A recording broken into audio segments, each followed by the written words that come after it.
name's Mike Spears. I'm a retired deputy sheriff to the County of San Diego. I'm here to talk about not being a victim of the job. I put in 13 years of service, and in 13 minutes, my career was changed. Sheriff 911 emergency? Yes, I live at 12707 Maple View Street, Okay. and there's gunfires going off. Okay.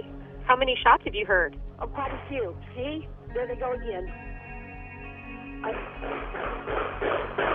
Oh, my God. Hold on. Do you know who's shooting? I'm not sure. I'm here to speak about a shooting that I was involved in the aftermath, surviving the aftermath of the shooting and of just police work in general. September 25th, 2012, we got a call to arrest a child molester to assist my partner, Ali Perez, in the apprehension of a child molester in an apartment in Lakeside, California. My job at the time was not child abuse. I was working gangs and narcotics, and I was doing Ollie a favor by assisting him.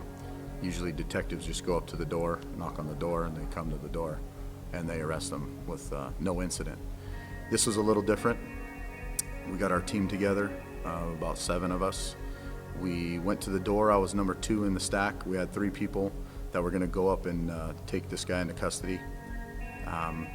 Ollie knocked on the door, no answer. We heard on the radio that there was a child in distress. So my sergeant, Craig Johnson, told Ollie to kick the door, which he did. And as he entered the apartment, 3 shots rang out, 2 striking Ollie, dropping him to the ground. Me being number 2, I ran into the apartment on my way into the apartment when bullets were flying. I retreated with my sergeant. Subsequently, a bullet went through the stucco wall, past my face, and struck my sergeant, putting him out of play. During that time, I returned fire into the apartment, trying to shoot somebody that I didn't see. There was a huge window in the kitchen that I was really tentative about when we first approached the apartment, which I was ducked down and I was hunkered down and I was backing up as this bullet approached my face and hit my sergeant. I tactically reloaded 3 different times during this firefight. I returned fire into the empty apartment. Like I said, it's empty because I didn't know where the suspect was. Ollie was in front of me.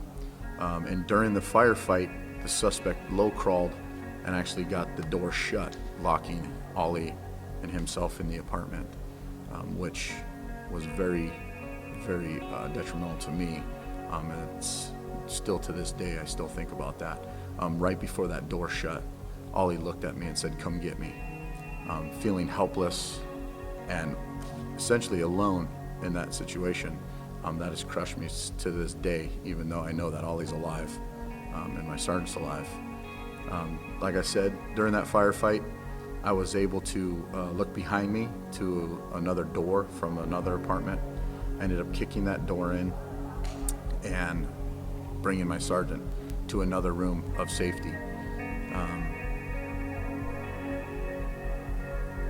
Just knowing that I left a partner behind still eats at me to this day. I have been diagnosed with PTSD. I was not hit. You can see on my body, I have no scars to show you. The only thing that I wear from that shooting is the tattoo that I put on that I would never forget that day. I did receive the Medal of Honor from my department, and I received the state's Medal of Valor, and those medals really mean nothing to me if my partners weren't alive, and they are alive, and I'm very honored and humbled to receive those awards, but I don't deserve those awards. And the word hero, everybody uses that word hero, and to me, I'm a survivor, and I did what I was supposed to do to survive, and if I didn't do that, I wouldn't be sitting here talking to you guys today. I know this is a video, and usually I pour out my heart and change with the atmosphere, and there's nobody sitting around me except a couple people. But I want to talk about some serious issues. At surviving the aftermath. After the shooting, I became numb. I became depressed, anxious, never had anxiety, never was depressed. I was always that go-getter, moving up in the ranks. I was a corporal, training officer. I was on the sergeant's list. I wanted to be a lieutenant, aspired to be a lieutenant, even though I heard that's not a pretty good spot. But I secluded myself from my family, from my wife, my children, from my friends. There was a couple things that kept me going, that kept my drive alive. One was CrossFit. I was an avid CrossFitter before the shooting, and it actually was partly saved my life during the shooting, and it took my mind off of things after the shooting. I remember coming home, I'd go and do a CrossFit workout. I would come home, I'd go straight into a room, shut the door, darkness, and I'd watch Netflix all day. Didn't want to talk to my wife, didn't want to talk to my kids. I tried to be normal in that situation, but normal wasn't my normal. My marriage struggled a little bit because I wanted my wife to act a certain way that she didn't, and that crushed me in itself. After the shooting, I had people, their family members, their loved ones coming to the station to see if they were okay. This shooting happened at 12 noon, and I didn't get out of the department and my interviews until 8:30 at night, which I talked to my wife one time and told her I was okay. And basically I told her don't worry about it because I knew that she was going to worry. But what I really wanted was I wanted her to come and comfort me. But I didn't tell her that.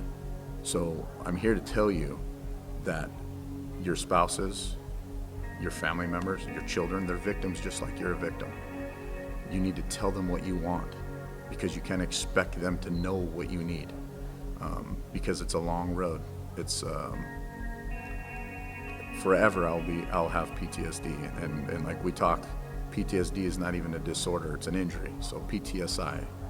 I have an injury in my brain that I deal with, and you can deal with it every day. Let's get on that topic too. Depressed, anxiety, suicidal thoughts. I'm not a man who would kill myself, but I have suicidal thoughts daily. I can promise you, I tell everybody in my speeches that I wouldn't hang myself because I'm afraid that I'd probably break the rope and paralyze myself.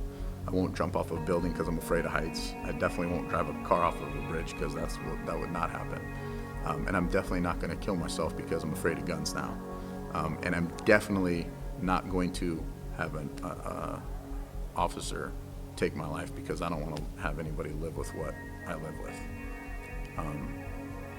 You learn to deal with it. You learn to cope. You have to have some coping mechanisms. If you surf, if you work out, if you play golf, hike, be with your family, camp, do something to take your mind off the job, period. The job's hard enough along with life. Find an outlet. You need an outlet to survive this career. I'm 41 years old. I retired at 40 years old. I wasn't expecting to be retired. By the grace of God, I have a CrossFit gym and I sell real estate. But I wasn't planning on anything but law enforcement. And I was going to work until I was 55, 57 years old. So do the math on that. I still have a long time in that career. We all have those years. We're going to put in 30 years, 25 years. You still have a long time in your career. You can't be the job. You have to work the job. Don't be the job. Yeah, I know it eats at us daily. You don't have to be in a shooting. You don't have to be in a traumatic event because every single day we're doing something that's traumatic. We see things that other people don't see. We deal with things that other people don't deal with. And then we have to go home and be normal. What's normal these days? You cannot let this job eat you alive. You have to have faith. You have to have the spiritual mind. You have to have the physical body, and you have to have the mental. The mental is the biggest thing of it all. You can be physically fit. I stand before you. I feel great in my body, but my mind plays tricks on me a lot. We need to work that. I've learned to cope with situations. The suicidal thoughts come in, or even just thoughts of depression, anxiety. I let it happen and I let it out the back door. Because if I let it eat me and eat me and eat me, it's going to take its course, and that's not going to happen. So anybody that I speak to, if you see somebody acting different, you know what they act like. If they're down, if they're acting a totally different way, if you feel something different, if you're not up to what you think is 100% like me, I didn't want to go back to the job because I know either I was going to hurt somebody or I was going to get somebody hurt, and then I can't promise you what would happen after that. I can tell you that I can't promise you. If you feel like you need help, you need to get help. If you see somebody that you guys are partners, you work together, you are around these people more than you're around your family, you need to say something, because we owe it to ourselves, we owe it to our brothers and sisters to say something, to get somebody help. Dan talks about the statistics of 120,000 officers with PTSD. That's just reported. We all have PTSD, some small, some big. But we need to talk about it, things that are going to get to us. We can't just keep putting them away. The biggest thing for me is after this traumatic event, everything came to the top. Everything that I've ever seen in my career just exploded. It was like it just kept feeding, and it was over and over and over, replaying in my head. The shooting replayed in my head, dead bodies, and just calls that I went to. I used to work with San Diego PD my first 6 years of the 13, and I worked in Logan Heights, which is a pretty heavily crimed area in San Diego. There were shootings and stabbings and gang fights and you name it, daily, nightly. You're dealing with dead bodies in the street. You're dealing with people that are committing suicide, robberies, this and that. It takes a toll on you, and you're supposed to live life normal. So I beg you guys, if you need help, if you know somebody that needs help, talk about it. Get it out in the open. There was a couple things after the fact that, like I said, during the shooting, I saw a bullet go past my face. My mind I thought my mind was playing tricks on me. Talking to counselors and that, they said that's normal. Your central processing system in your brain slows things down. And I watched this bullet go past me and hit my sergeant in his forearm. I can't even explain it. It's crazy. It's like the Matrix. And like I said, by the grace of God, I didn't get my head taken off. There was an instance probably 3 weeks after my shooting. One of my doors broke to a bathroom door, and the door was shut and it was locked, and I was changing out the handle. And all of a sudden, my daughter's to my left, and I have another daughter to my right, and I can see my wife, and it's a long hallway. And all of a sudden, the door, I heard a boom, and the door actually came open, splintered open, and a bullet started to come at me in very slow motion. I turn around and I'm looking, and I still see my family there, and this bullet's coming at me. And I just started getting angry, and that's where the anger comes into play too. You have all these emotions.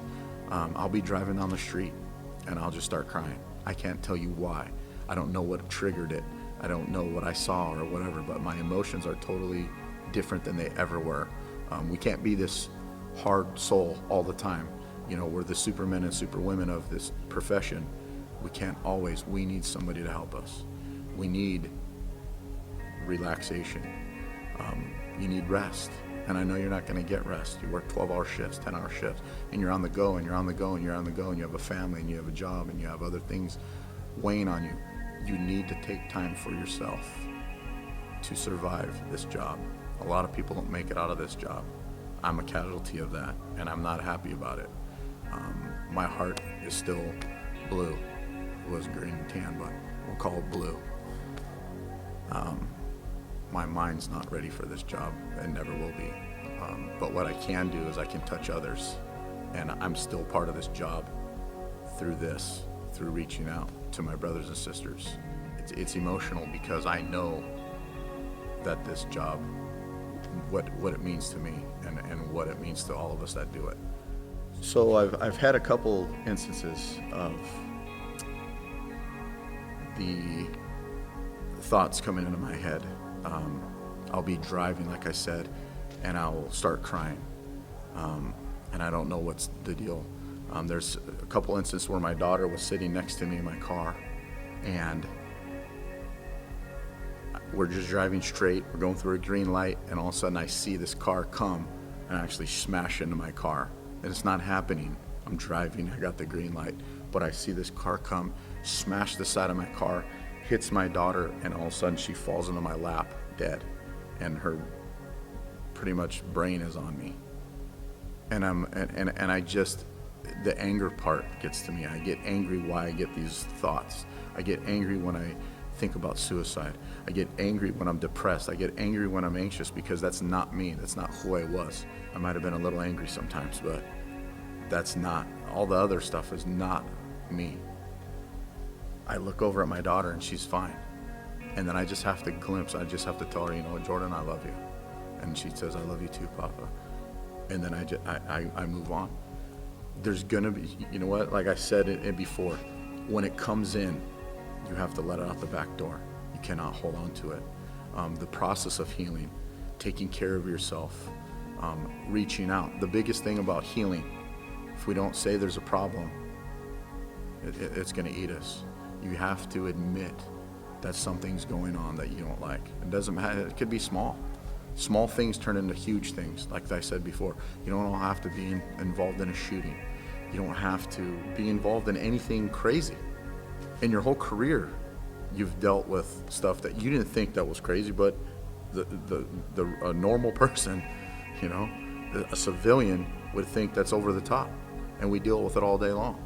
And a perfect example is, I tell people, I was involved in a major accident where a CHP officer, the gas pedal stuck to the Lexus that he was renting. He ended up crashing this vehicle in my area that I worked, and I didn't even know it was a crash. I thought it was a brush fire when I came upon it. It was the CHP officer, his wife, his 14-year-old daughter, and her brother all died in this car. And I didn't know it was a CHP officer at the time until later, but I was there for 4 hours, watched these people burn to death in their car. At the time I thought they were alive, but they weren't. They had died on impact. And after that 4 hours, I was helping out my sergeant with the scene. My first radio call was 27-year-old male, OD'd on heroin, died in his mom's arms. So I went from one extreme to another extreme. And how do you deal with that? How do you process that? Dealing with the aftermath, surviving the aftermath.